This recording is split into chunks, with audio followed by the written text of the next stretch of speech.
आप कभी भी अमीर नहीं बन पाओगे क्योंकि आप ये 10 इन्वेस्टमेंट्स नहीं करते हो जो कि अमीर लोग करते हैं। First, exclusive networks. ये नेटवर्क्स सिर्फ सोशल कनेक्शन ही नहीं बल्कि अपॉर्चुनिटीज, नॉलेज का भी एक सोर्स होता है जो कि आम इंसान के लिए एक्सेसिबल नहीं होते हैं। इन नेटवर्क का यूज करके वो प्राइवेट डील्स और इन्वेस्टमेंट अपॉर्चुनिटीज का एक्सेस ले पाते हैं। ये डील्स पब्लिकली एडवर्टाइज नहीं होती है। ये डील्स आम इन्वेस्टमेंट से कई ज्यादा रिटर्न्स दे सकती है। रिच लोग अपने नेटवर्क का यूज करते हैं इंडस्ट्री एक्सपर्ट्स, सक्सेसफुल एंटरप्रेन्योर्स और एक्सपीरियंस्ड इन्वेस्टर्स से एडवाइस लेने के लिए। इससे वो मार्केट ट्रेंड से आगे रहते हैं। अमीर लोग इन नेटवर्क से पार्टनरशिप और कोलैबोरेशंस भी करते हैं जिससे उन्हें बड़े प्रोजेक्ट्स और वेंचर्स में इन्वेस्ट करने का मौका मिलता है। एक्सक्लूसिव नेटवर्क्स रिच लोगों को नए और एमर्जिंग मार्केट में अर्ली एक्सेस दे सकते हैं। Second, opportunity fund. अमीर लोग अपने पैसों का एक हिस्सा हमेशा कैश में रखते हैं जिसे अपॉर्चुनिटी फंड कहते हैं। ये पैसा तब यूज किया जाता है जब शेयर मार्केट में क्रैश आ रखा हो, कोई एसेट सस्ते में मिल रहा हो, जब एसेट सस्ते हो गए हो, जब किसी इन्वेस्टमेंट इंस्ट्रूमेंट में इन्वेस्ट करने का सही मौका हो। रिच लोग उनसे डील करते हैं जिनके पास एसेट्स बेचने के अलावा और कोई ऑप्शन ना हो, जब सेलर को क्विक पेमेंट चाहिए हो। ऐसे पैसे को अमीर लोग लिक्विड एसेट्स या लिक्विड फॉर्म में रखते हैं, तभी वो सडन इन्वेस्टमेंट अपॉर्चुनिटी का बेनिफिट उठा पाते हैं। अमीर लोग ऐसी डील्स ढूंढते हैं जिसमें सेलर अपने एसेट्स को सस्ते में बेचने को रेडी है। Third, real estate crowd funding. इसमें लोग अपने पैसे मिलाकर बड़े रियल एस्टेट प्रोजेक्ट्स में इन्वेस्ट करते हैं। इसमें आप प्रॉपर्टी के पार्ट ओनर बनते हो। ज्यादातर गरीब लोग इसके बारे में नहीं जानते हैं। इसमें बड़े कमर्शियल या लग्जरी प्रॉपर्टीज में इन्वेस्ट किया जाता है जिसे गरीब लोग अफोर्ड नहीं कर पाते हैं। इसमें लोगों को कैपिटल एप्रिसिएशन के साथ रेंटल इनकम भी मिलती है। इसमें इन्वेस्टर किसी प्रॉपर्टी के छोटे हिस्सेदार या फ्रैक्शनल ओनर बनते हैं। फ्रैक्शनल ओनरशिप का मतलब है किसी हाई वैल्यू एसेट्स जैसे मॉल्स, ऑफिस स्पेसेस में स्मॉल अमाउंट से इन्वेस्टमेंट करना। रियल एस्टेट में ट्रेडिशनली बड़ी इन्वेस्टमेंट लगती है लेकिन क्राउड फंडिंग ने इस बैरियर को तोड़ दिया है। Fourth, international assets. रिच लोग दूसरी कंट्री के शेयर मार्केट और रियल एस्टेट में इन्वेस्ट करते हैं। रिच लोग फॉरेन गवर्नमेंट बॉन्ड्स में भी इन्वेस्ट करते हैं। वो फॉरेक्स ट्रेडिंग को भी प्रेफर करते हैं। वो डेवलप कंट्रीज में भी इन्वेस्ट करते हैं जिससे उनके पोर्टफोलियो की रिटर्न स्टेबल हो और उनके पोर्टफोलियो पर रिस्क भी कम हो। रिच लोग स्विट्जरलैंड, सिंगापुर, केमन आइलैंड्स जैसे टैक्स फ्रेंडली लोकेशंस में बैंक अकाउंट और इन्वेस्टमेंट फंड्स होल्ड करते हैं। इससे अगर इंडियन रुपीस गिरता है तो उनके इंटरनेशनल एसेट्स और भी ज्यादा वैल्यूएबल हो जाते हैं और इससे वो अपनी इन्वेस्टमेंट को डाइवर्सिफाई भी कर पाते हैं ताकि किसी एक मार्केट के फॉल से उनका पोर्टफोलियो बहुत ज्यादा इम्पैक्ट ना हो।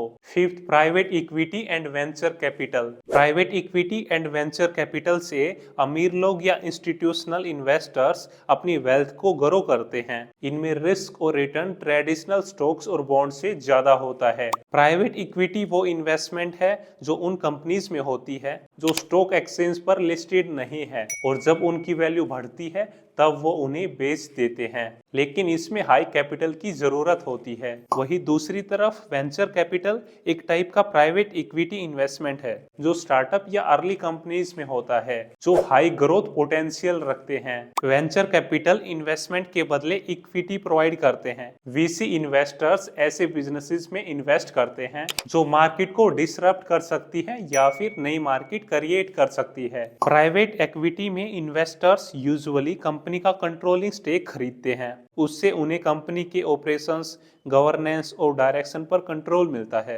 Venture capital early stage startups में पैसा लगाते हैं। एक successful VC 10x, 20x, 50x या उससे भी ज्यादा रिटर्न दे सकता है अगर कंपनी आईपीओ लेकर आए या कंपनी एक्वायर हो जाए। Sixth, angel investing and hedge funds.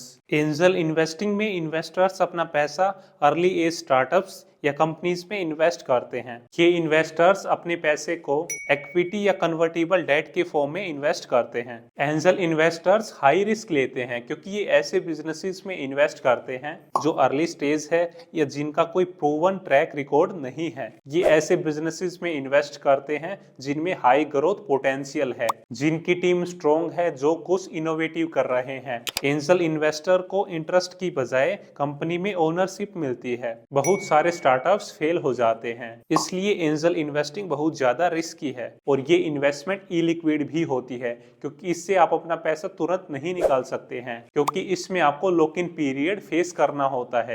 Hedge funds में फीस भी ज्यादा होती है। हेज फंड्स सिर्फ हाई नेटवर्थ इंडिविजुअल्स या इंस्टीट्यूशनल इन्वेस्टर्स के लिए ही एक्सेसिबल होता है। हेज फंड्स का मेन गोल है मार्केट को कंसिस्टेंटली आउट परफॉर्म करना। Seventh, intellectual property.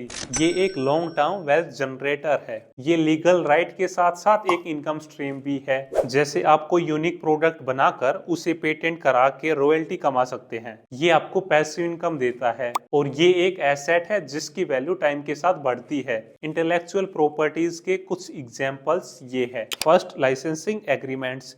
रिच लोग अपनी इंटेलेक्चुअल प्रॉपर्टी को लाइसेंस के थ्रू मोनेटाइज करते हैं। लाइसेंसिंग का मतलब है अपनी आईपी राइट को किसी और एंटिटी को यूज करने की परमिशन देना और उससे पैसा कमाना। Second, franchising. फ्रेंचाइजिंग एक ऐसा तरीका है जिसमें आप अपनी इंटेलेक्चुअल प्रॉपर्टी का यूज करके अपने बिजनेस को एक्सपेंड कर सकते हैं। इसमें आपको एक एस्टेब्लिश्ड ब्रांड नेम यूज करने का राइट मिलता है। फॉर एग्जाम्पल, मैकडी की फ्रेंचाइज के बारे में तो आपने सुना ही होगा। Third, royalty income. अमीर लोग रॉयल्टी के थ्रू भी लॉन्ग टर्म में पैसिव इनकम कमाते हैं। Fourth, digital intellectual property. अमीर लोग आज के डिजिटल एज में ब्लॉग्स, यूट्यूब चैनल्स, कोर्सेज और एप्स जैसे डिजिटल इंटेलेक्चुअल प्रॉपर्टी से भी पैसा कमाते हैं। Fifth, patents. ये एक लीगल राइट है जो किसी इन्वेंशन को प्रोटेक्ट करता है। अमीर लोग इनोवेटिव आइडियाज या टेक्नोलॉजीज क्रिएट करते हैं और उनका पेटेंट करा लेते हैं। ये उनको अपने इन्वेंशंस का सोल ओनरशिप और उससे प्रॉफिट अर्न करने का मौका देता है। Sixth, copyrights. Copyright creative works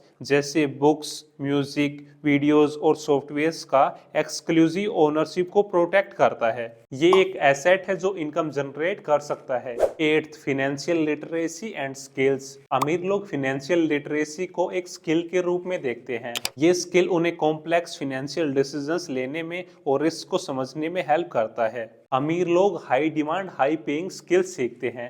वो नई नई स्किल्स सीखते हैं, अपनी स्किल्स को अपग्रेड करते रहते हैं। अमीर लोग ये जानने के लिए कि पैसा कैसे कमाएं, उसे मैनेज और ग्रो कैसे करें, ये सब जानने के लिए वो अपनी फाइनेंशियल लिटरेसी पर इन्वेस्टमेंट करते हैं। अमीर लोग सॉफ्ट स्किल्स को भी बहुत ज्यादा अहमियत देते हैं। अमीर लोग लर्निंग माइंडसेट वाले होते हैं। वो हमेशा कुछ ना कुछ नया सीखते रहते हैं। वो नए कंसेप्ट्स और ट्रेंड सीखने के लिए रेडी रहते हैं। Ninth, mentors. मेंटोर्स के पास वो एक्सपीरियंस और एक्सपर्टीज होती है जो आपके स्ट्रगल को छोटा और आसान बना देगा।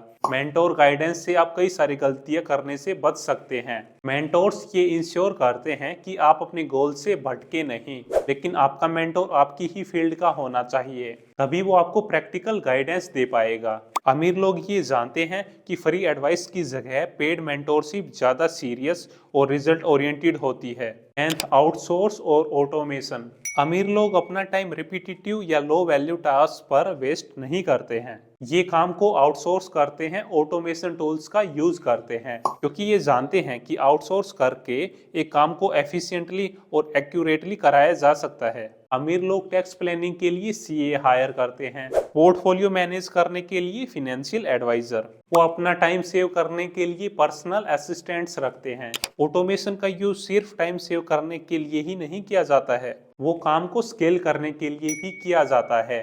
तो दोस्तों, ये थी वो 10 इन्वेस्टमेंट्स जिन्हें करके अमीर लोग अमीर बने हैं, और आप अमीर तब तक नहीं बन पाओगे जब तक आप ये इन्वेस्टमेंट करना स्टार्ट नहीं करोगे।